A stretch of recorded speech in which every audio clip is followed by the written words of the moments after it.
El Evangelio como me ha sido revelado, de María Valtorta. Audiolibro 4. Tercer año de la vida pública de Jesús. Capítulo 354. Jesús habla sobre el pan del cielo en la sinagoga de Cafarnaúm. Antes de la visión del 7 de diciembre hay que poner, con su respectivo dictado, la de la segunda multiplicación de los panes, tenida el 28 de mayo de 1944. 7 de diciembre de 1945. La playa de Cafarnaúm bulle de gente que desembarca de una verdadera flotilla de barcas de todas las dimensiones. Y los primeros que echan pie a tierra se ponen a buscar entre la gente para ver si ven al maestro, a un apóstol o, al menos, a un discípulo, y van preguntando. Un hombre por fin responde: «Maestro, apóstoles, no. Se han marchado después del sábado, enseguida, y no han vuelto, pero volverán porque hay algunos discípulos. Acabo de hablar con uno de ellos. Debe ser un discípulo importante. Habla como Jairo. Ha ido hacia aquella casa que está entre los campos, costeando el mar». El hombre que ha preguntado hace extender la voz, y todos se ponen en rápido movimiento hacia el lugar indicado. Pero, recorridos unos 200 metros por la orilla, encuentran a todo un grupo de discípulos que vienen hacia Cafarnaúm gesticulando animadamente. Los saludan y preguntan: «¿El maestro dónde está?». Los discípulos responden: «Durante la noche, después del milagro, se ha marchado con los suyos con las barcas atravesando el mar. Hemos visto las velas bajo el claror de la luna, en dirección a Dalmanuta». «Ah, claro, le hemos buscado en Magdala, en casa de María, y no estaba. De todas formas, nos lo podían haber dicho los pescadores de Magdala». «No lo sabrían, quizás había subido a los montes de Arbela a orar. Ya fue allí una vez el año pasado antes de la Pascua. Le encontré en esa ocasión, por suma gracia del Señor, a su pobre siervo», dice Esteban. «¿Pero no va a volver aquí?». «Ciertamente volverá, nos debe despedir y darnos las indicaciones. ¿Pero qué queréis?». «Seguirle oyendo, seguirle, hacernos suyos. Ahora va a Jerusalén. Le encontraréis allí. Allí, en la casa de Dios, el Señor os hablará. Si os conviene, ir tras él. Porque debéis saber que, si bien él no rechaza a nadie, nosotros tenemos dentro aspectos que rechazan la luz, de forma que quien tenga tantos aspectos de estos, que no solo esté ya saturado, lo cual no sería un gran mal, porque él es la luz, y cuando nos hacemos lealmente suyos con voluntad decidida, su luz penetra en nosotros venciendo a las tinieblas, sino que esté incluso unido a ellos como a la carne de nuestro cuerpo, y los estime como a la carne de su cuerpo. Entonces conviene que se abstenga de venir, a menos que no se destruya para rehacerse nuevo. Meditad, pues, sobre si tenéis en vosotros la fuerza de asumir un nuevo espíritu, un nuevo modo de pensar, un nuevo modo de querer. Y luego, si lo juzgáis conveniente, venid. Quiera el Altísimo, que guió a Israel en su paso, guiaros a vosotros en este Pesac a seguir la estela del Cordero, allende los desiertos, hacia la tierra eterna, hacia el reino de Dios», dice Esteban hablando por todos sus compañeros. «No, inmediatamente, inmediatamente, nadie hace las cosas que él hace. Queremos seguirle», dice, agitada, la muchedumbre. Esteban expresa con una sonrisa muchas cosas. Abre los brazos y dice: «Porque os haya dado pan bueno y abundante, ¿queréis venir? ¿Creéis que os va a dar siempre solo esto? A los que le siguen les promete aquello que constituye su acervo: dolor, persecución, martirio. No rosas sino espinas, no caricias sino bofetadas, no pan sino piedras están preparadas para los Cristos. Y diciendo esto no blasfemo, porque sus verdaderos fieles serán ungidos con el aceite santo hecho con su gracia, generado con su sufrimiento. Nosotros seremos ungidos para ser víctimas en el altar y reyes en el cielo». «¿Y es que tienes celos? ¿No estás tú? Pues también queremos estar nosotros. El Maestro es de todos». «Bien, os lo decía porque os amo, y quiero que sepáis lo que significa ser discípulos, de forma que después no sea uno un desertor. Vamos entonces todos juntos a esperarle a su casa. Se está empezando a poner el sol, y comienza el sábado. Vendrá para pasarlo aquí antes de partir. Y se dirigen conversando a la ciudad. Muchos hacen preguntas a Esteban y a Hermas, que ha llegado también. Los israelitas ven a los dos con una luz especial por ser alumnos predilectos de Gamaliel. Muchos preguntan, ¿pero qué dice Gamaliel de él? Otros, ¿os ha dicho él que vinierais? Y otros, ¿no le ha dolido perderos? Y el maestro que dice del gran rabí. Los dos pacientemente responden. Gamaliel habla de Jesús de Nazaret como del hombre más grande de Israel. ¿Más grande que Moisés? Dicen casi escandalizados. Dice que Moisés es uno de los muchos precursores del Cristo, pero que no es sino el siervo suyo. Entonces para Gamaliel es el Cristo. ¿Es esto lo que dice? Si dice eso el rabí Gamaliel, la cosa está clara. Es el Cristo. No dice eso. Todavía no es capaz de creerlo, por desgracia para él. Pero dice que el Cristo está ya en la tierra, porque habló con él hace muchos años. Él y el sabio Hillel. Espera una señal que aquel Cristo le prometió para reconocerle, dice Hermas. ¿Pero por qué creyó que aquel era el Cristo? ¿Qué hacía? Yo tengo tantos años como Gamaliel, y no he oído nunca que en nuestra tierra alguien hiciera las cosas que el Maestro hace.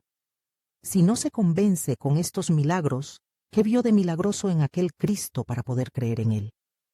Vio que estaba ungido con la sabiduría de Dios, así dice. Responde otra vez Hermas. ¿Y entonces qué es este para Gamaliel? El mayor de entre los hombres, maestro y precursor de Israel. Si pudiera decir, es el Cristo, quedaría salvada el alma sabia y justa de mi primer maestro, dice Esteban, y termina. Y pido porque se cumpla esto cueste lo que cueste. Y si no cree que es el Cristo, ¿por qué os ha dicho que vinierais? Nosotros queríamos venir.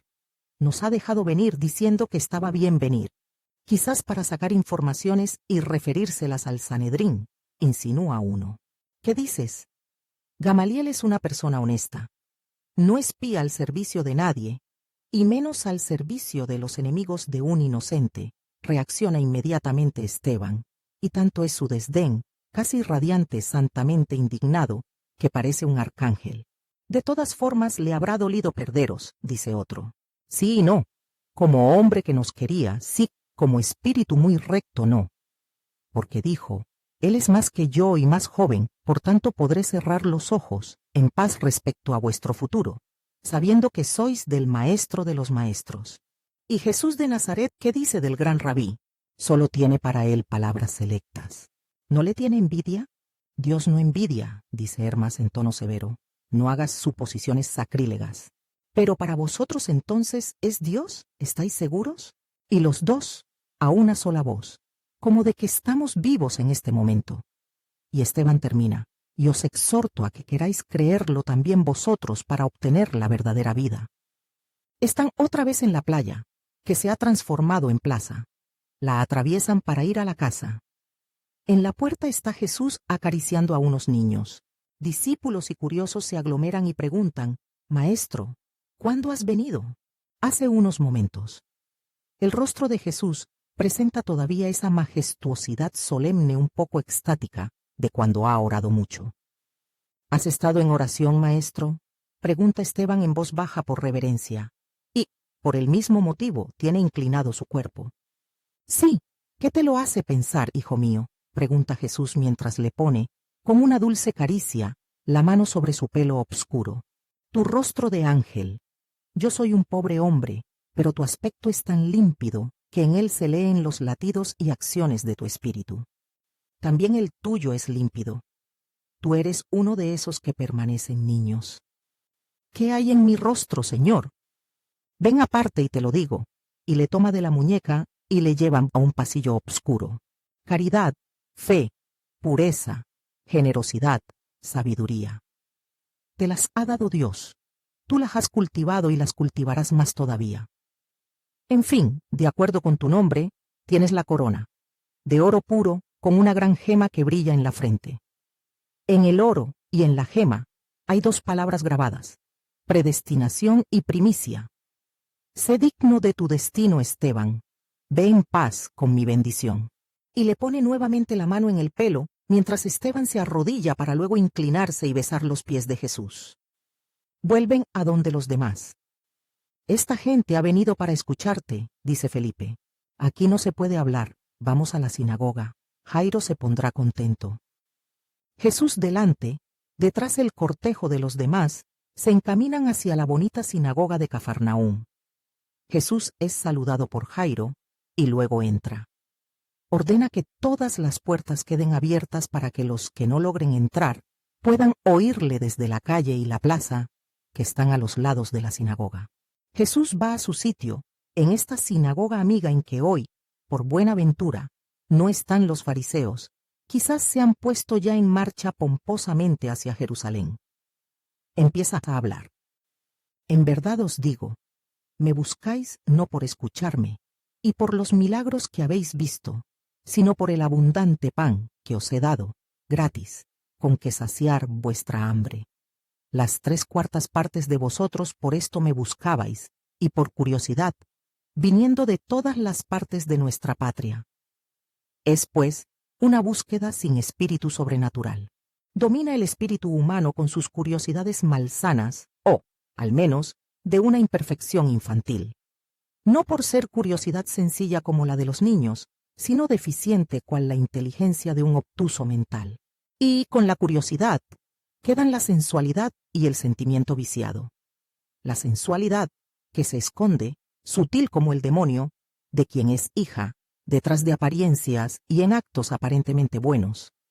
El sentimiento viciado, que es simplemente una desviación morbosa del sentimiento, y que, como todo aquello que es enfermedad, necesita drogas, y tiende a ellas.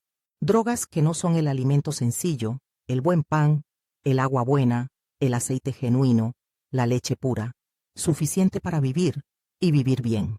El sentimiento viciado quiere cosas extraordinarias para sentirse impresionado y sentir el estremecimiento placentero, el estremecimiento enfermo de los paralizados, que necesitan drogas para experimentar sensaciones con que creerse aún íntegros y vigorosos. La sensualidad que quiere satisfacer sin esfuerzo la gula, en este caso con el pan no sudado recibido por bondad de Dios. Estos regalos de Dios no son lo habitual, sino lo extraordinario. No se pueden exigir. No se puede uno volver perezoso y decir, Dios me los dará. Está escrito, comerás el pan mojado con el sudor de tu frente, o sea, el pan ganado con el trabajo. Porque si aquel que es misericordia dijo, siento compasión de las turbas, que me siguen desde hace 3 días, y no tienen ya nada que comer, y podrían desfallecer por el camino antes de llegar a Hippo, en la orilla del lago, o a Gamala o a otras ciudades, y proveyó a esta necesidad, no quiere ello decir que deba ser seguido por esto. A mí se me ha de seguir por mucho más que por un poco de pan, destinado a estiércol después de la digestión. No por el alimento que llena el vientre, sino por el que nutre al alma.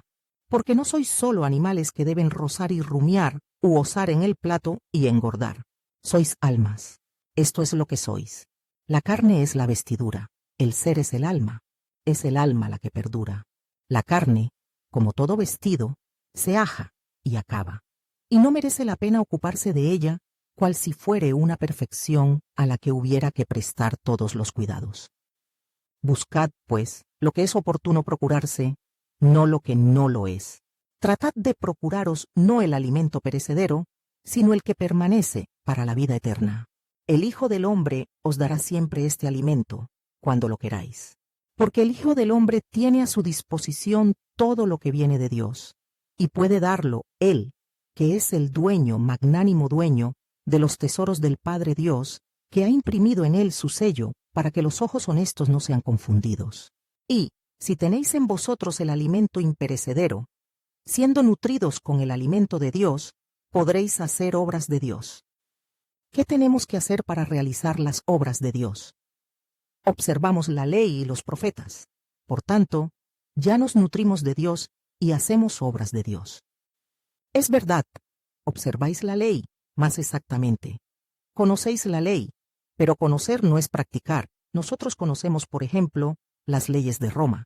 Y no obstante, un fiel israelita no las practica, sino en aquellas fórmulas impuestas por su condición de súbdito. Por lo demás, nosotros, hablo de los fieles israelitas, no practicamos las costumbres paganas de los romanos aunque las conozcamos. La ley que todos vosotros conocéis y los profetas deberían efectivamente nutriros de Dios y daros por tanto capacidad de realizar obras de Dios. Pero para hacer esto, deberían haberse hecho unidad en vosotros, como sucede con el aire que respiráis y el alimento que asimiláis, que se transforman en vida y sangre. Sin embargo, os son extraños, a pesar de estar en vuestra casa, como lo es un objeto de la casa, que conocéis y os es útil, pero que si un día faltara no os quitaría la existencia. Mientras que, privaos unos minutos de respirar, o, durante muchos días, de comer, a ver qué sucede. Veréis que no podéis vivir, pues así debería sentirse vuestro yo en la desnutrición y asfixia de una ley y unos profetas conocidos pero no asimilados y hechos unidad con vosotros. Yo he venido a enseñar y dar esto, la savia, el aire de la ley y los profetas, para procurar de nuevo sangre y respiro a vuestras almas agonizantes por inanición y asfixia. Sois semejantes a niños incapacitados, por una enfermedad, para distinguir aquello que puede nutrirlos. Tenéis ante vosotros mucha abundancia de alimentos, pero no sabéis que deben ser ingeridos para transformarse en algo vital, o sea, que debemos hacerlos verdaderamente nuestros, con una fidelidad pura y generosa a la ley del Señor, que habló a Moisés y a los profetas por todos vosotros. Venir, pues, a mí para recibir aire y savia de vida eterna es un deber, pero este deber presupone en vosotros una fe, porque si uno no tiene fe, no puede creer en mis palabras, y si no cree no viene a decirme, dame el verdadero pan. Y si no tiene el verdadero pan, no puede hacer obras de Dios, no teniendo la capacidad de realizarlas. Por tanto, para nutriros de Dios y realizar obras de Dios, es necesario que realicéis la obra base, que es esta: creer en aquel que Dios ha enviado. Bien, pero ¿qué milagros haces para que podamos creer en ti como en el enviado de Dios, y para que podamos ver en ti el sello de Dios? ¿Qué haces tú que ya, aunque de forma menor, no hayan hecho los profetas? Moisés incluso te superó, porque durante 40 años, y no solo alguna que otra vez, nutrió con maravilloso alimento a nuestros padres. Así está escrito, que nuestros padres durante 40 años comieron el maná en el desierto.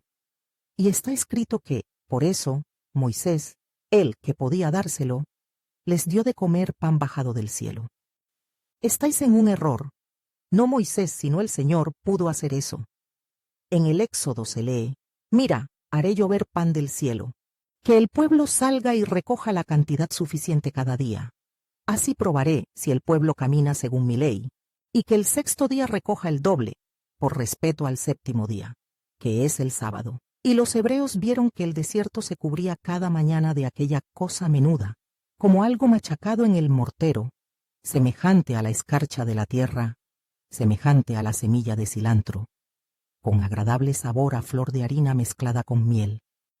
Así pues, no fue Moisés, sino Dios, quien proporcionó el maná, Dios, que todo lo puede. Todo. Castigar y bendecir, privar de algo y concederlo. Y os digo que de estas dos cosas prefiere siempre bendecir y conceder, antes que castigar o negar.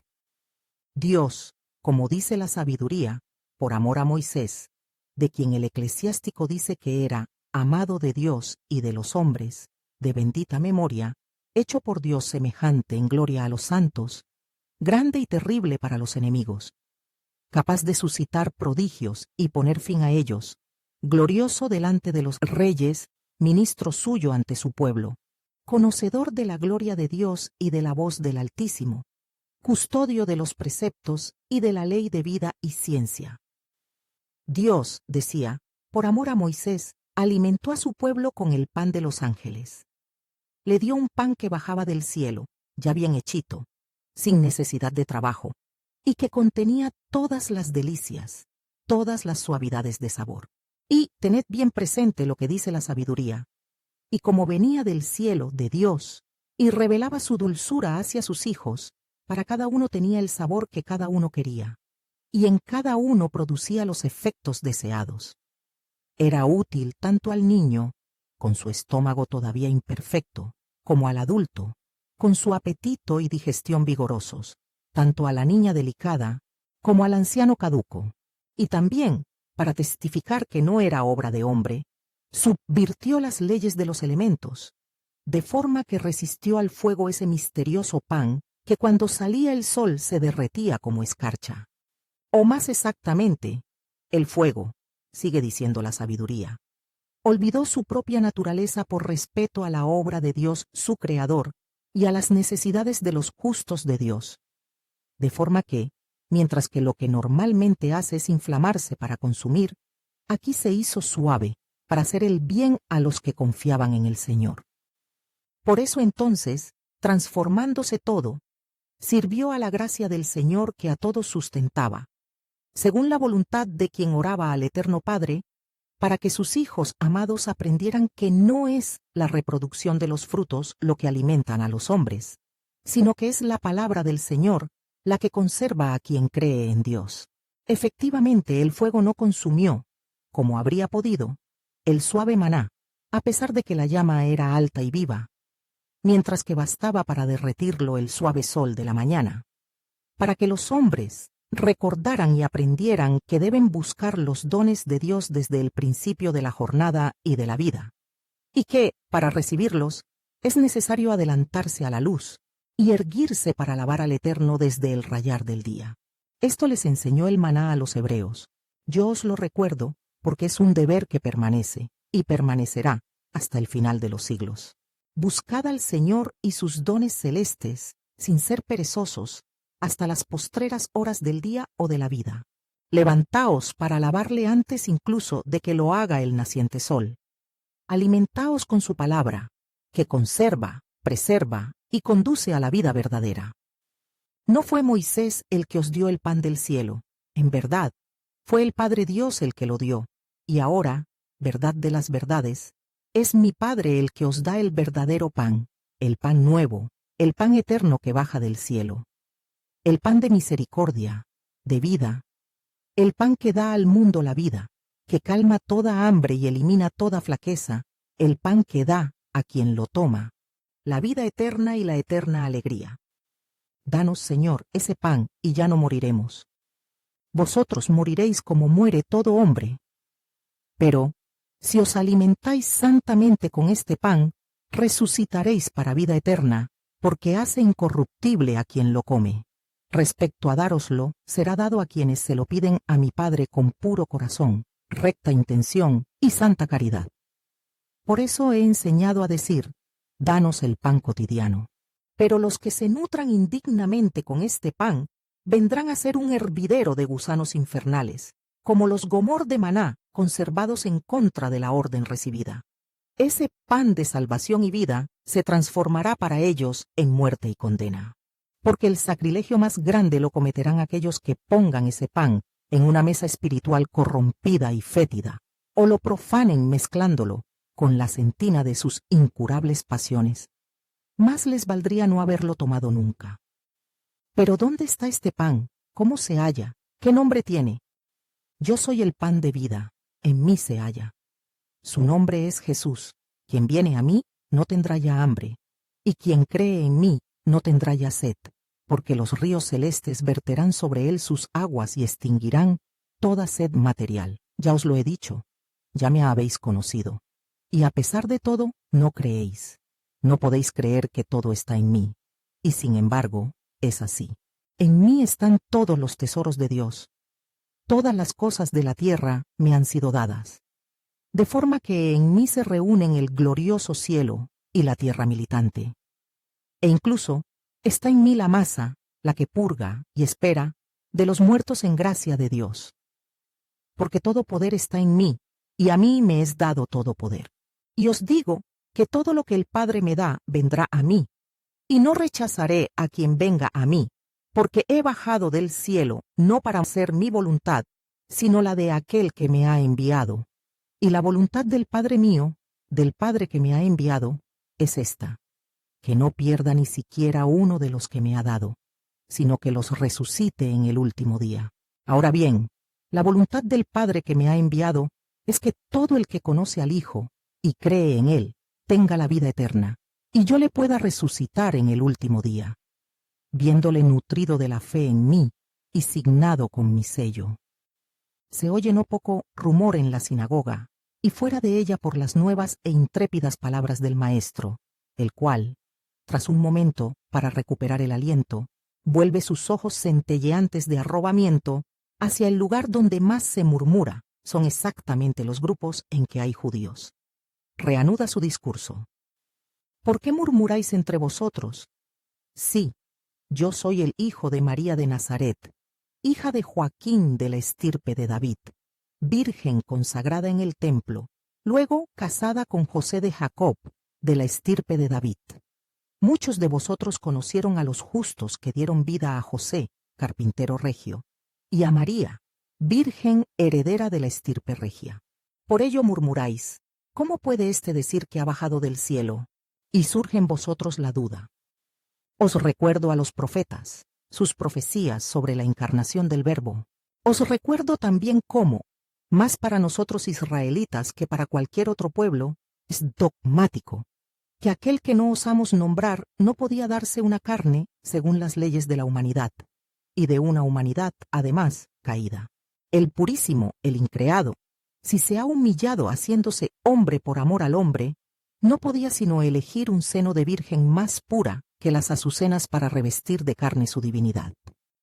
El pan bajado del cielo, en tiempos de Moisés, fue depositado en el arca de oro, cubierta por el propiciatorio, custodiada por los querubines, tras los velos del tabernáculo, y con el pan estaba la palabra de Dios. Así debía ser, porque debe prestarse sumo respeto a los dones de Dios y a las tablas de su santísima palabra. Pues bien, ¿qué habrá preparado entonces Dios para su misma palabra y para el pan verdadero, venido del cielo? Un arca más inviolada y preciosa que el arca de oro, y cubierta con el precioso propiciatorio de su pura voluntad de inmolación, custodiada por los querubines de Dios, velada tras el velo de un candor virginal, de una humildad perfecta, de una caridad sublime, de todas las más santas virtudes. Entonces, ¿no comprendéis todavía que mi paternidad está en el cielo, y que por tanto, de allí vengo? Sí, yo he bajado del cielo, para cumplir el decreto de mi Padre, el decreto de salvación de los hombres, según cuanto prometió en el momento mismo de la condena, y repitió a los patriarcas y profetas. Pero esto es fe, y la fe la da Dios a quien tiene una disposición de buena voluntad. Por tanto, nadie puede venir a mí si mi Padre no le trae, viéndole en las tinieblas pero rectamente deseoso de luz. Está escrito en los profetas, serán todos adoctrinados por Dios. Está escrito, es Dios quien les enseña a dónde ir para ser instruidos en orden a Dios. Todo aquel, pues, que ha oído en el fondo de su espíritu recto, hablar a Dios, ha aprendido del Padre a venir a mí. ¿Y quién puede haber oído a Dios o haber visto su rostro? Preguntan no pocos de los presentes, y empiezan a dar señales de irritación y de escándalo. Y terminan, o deliras o eres un iluso. Nadie ha visto a Dios excepto aquel que viene de Dios. Este ha visto al Padre, este soy yo. Y ahora escuchad el credo de la vida futura, sin el cual ninguno se puede salvar. En verdad os digo que quien cree en mí tiene la vida eterna. En verdad os digo que yo soy el pan de la vida eterna. Vuestros padres comieron en el desierto el maná y murieron, porque el maná era un alimento santo pero temporal, y daba la vida en la medida necesitada para llegar a la tierra prometida por Dios a su pueblo. Mas el maná que yo soy no tendrá límites ni de tiempo ni de poder. No solo es celeste, es divino. Produce aquello que es divino. La incorruptibilidad, la inmortalidad de cuanto Dios ha creado a su imagen y semejanza. Este maná no durará solo 40 días, 40 meses, 40 años, 40 siglos. Durará mientras dure el tiempo, y será dado a todos aquellos que tengan hambre de él, hambre santa y grata al Señor, que exultará dándose sin medida a los hombres por quienes se ha encarnado, para que tengan la vida que no muere. Yo puedo transubstanciarme por amor a los hombres, para que el pan sea carne y la carne sea pan, para saciar el hambre espiritual de los hombres, que sin este alimento morirían de hambre y enfermedades espirituales. Pero el que coma de este pan con justicia vivirá eternamente. El pan que yo daré será mi carne inmolada para la vida del mundo. Será mi amor distribuido en las casas de Dios, para que a la mesa del Señor se acerquen todos los que aman o son infelices, y encuentren la satisfacción de su necesidad de unirse con Dios o de sentir aliviada su pena. Pero ¿cómo puedes darnos de comer tu carne? ¿Por quién nos has tomado? ¿Por fieras sanguinarias? ¿Por salvajes? ¿Por homicidas? Nos repugna la sangre y el delito. En verdad os digo que muchas veces el hombre es peor que una fiera, y que el pecado hace al hombre más que salvaje, que el orgullo provoca sed homicida, y que no a todos los presentes les repugnará ni la sangre ni el delito. Y también en el futuro el hombre será así, porque Satanás se pone ferino con la sensualidad y el orgullo. Por tanto, más necesidad que nunca tiene, y tendrá el hombre de eliminar de sí los terribles gérmenes con la infusión del Santo. En verdad os digo, que si no coméis la carne del Hijo del Hombre, y no bebéis su sangre, no tendréis en vosotros la vida. Quien come dignamente mi carne y bebe mi sangre, tiene la vida eterna, y yo le resucitaré en el último día. Porque mi carne es verdaderamente comida, y mi sangre es verdaderamente bebida. El que come mi carne y bebe mi sangre, permanece en mí, y yo en él. Como el Padre que vive me envió, y yo vivo por el Padre, así el que me come vivirá por mí, e irá a donde le envíe, y hará lo que yo deseo. Vivirá austero como hombre, ardiente como serafín. Será santo, porque para poder nutrirse de mi carne y de mi sangre, se prohibirá a sí mismo los pecados, y vivirá ascendiendo para acabar su ascensión a los pies del Eterno. Pero éste está desquiciado. ¿Quién puede vivir así? En nuestra religión solo el sacerdote debe ser purificado para ofrecer la víctima. Aquí él quiere hacer de cada uno de nosotros una víctima de su demencia. Esta doctrina es demasiado penosa, y este lenguaje es demasiado duro. ¿Quién puede escuchar esto y practicarlo?, murmuran los presentes, y muchos son de los ya reputados discípulos. La gente desaloja el lugar haciendo comentarios, y muy mermadas aparecen las filas de los discípulos cuando se quedan solos en la sinagoga el maestro y los más fieles. No los cuento, pero digo que, a ojo de buen cubero, no sé si llegarán a 100. Es decir, que la defección ha debido ser abundante incluso en las filas de los antiguos discípulos que ya estaban al servicio de Dios. Entre los que quedan están los apóstoles, el sacerdote Juan y el escriba Juan, Esteban, Hermas, Timoneo, Hermasteo, Ágapo, José, Salomón, Abel de Belén de Galilea y Abel el que fue leproso de Corazín, con su amigo Samuel, Elías, el que dejó de enterrar a su padre por seguir a Jesús, Felipe de Arbela, Aser e Ismael de Nazaret, y otros que no conozco de nombre. Todos estos hablan en voz baja entre sí, comentando la defección de los otros y las palabras de Jesús, que está pensativo con los brazos cruzados y apoyado en un alto ambón. ¿Y os escandalizáis de lo que he dicho? ¿Y si os dijera que veréis un día al Hijo del Hombre subir al cielo a donde estaba antes y sentarse al lado del Padre? ¿Qué habéis entendido, absorbido, creído hasta ahora? ¿Con qué habéis escuchado y asimilado? ¿Solo con vuestra humanidad?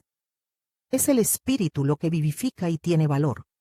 La carne nada aprovecha. Mis palabras son espíritu y vida. Hay que oírlas y comprenderlas con el Espíritu para que den vida. Pero muchos de vosotros tienen muerto el Espíritu porque no tiene fe. Muchos de vosotros no creen con verdad. Inútilmente permanecen conmigo. No recibirán vida, sino muerte. Porque están, como he dicho al principio, o por curiosidad, o por humano gusto, o peor, con fines todavía más indignos. No los trae el Padre como premio a su buena voluntad, sino Satanás. En verdad, ninguno puede venir a mí si no le es concedido por mi Padre. Marchaos, sí, vosotros que permanecéis a duras penas porque humanamente os avergonzáis de abandonarme, pero sentís más vergüenza aún de estar al servicio de uno que os parece loco y duro. Marchaos, mejor lejos que aquí para perjudicar. Y muchos otros se separan del grupo de los discípulos, entre ellos el escriba Juan y Marcos, el geraseno endemoniado que había sido curado mandando los demonios a los cerdos. Los discípulos buenos se consultan y corren tras estos renegados, tratando de pararlos. En la sinagoga están ahora Jesús, el arquisinagogo y los apóstoles. Jesús se vuelve a los 12, que apesadumbrados están en un rincón, y dice: ¿Queréis marcharos también vosotros? Lo dice sin acritud, sin tristeza, pero sí con mucha seriedad. Pedro, con ímpetu doloroso, le dice: Señor, ¿y a dónde quieres que vayamos? ¿Con quién? Tú eres nuestra vida y nuestro amor. Solo tú tienes palabras de vida eterna. Nosotros hemos conocido que eres el Cristo, Hijo de Dios. Si quieres, recházanos. Pero nosotros, por nosotros, no te dejaremos, ni aunque dejaras de amarnos. Y Pedro llora quedo, con grandes lagrimones. También Andrés, Juan, los 2 hijos de Alfeo, lloran abiertamente. Los otros, pálidos o rojos por la emoción, no lloran pero sufren visiblemente.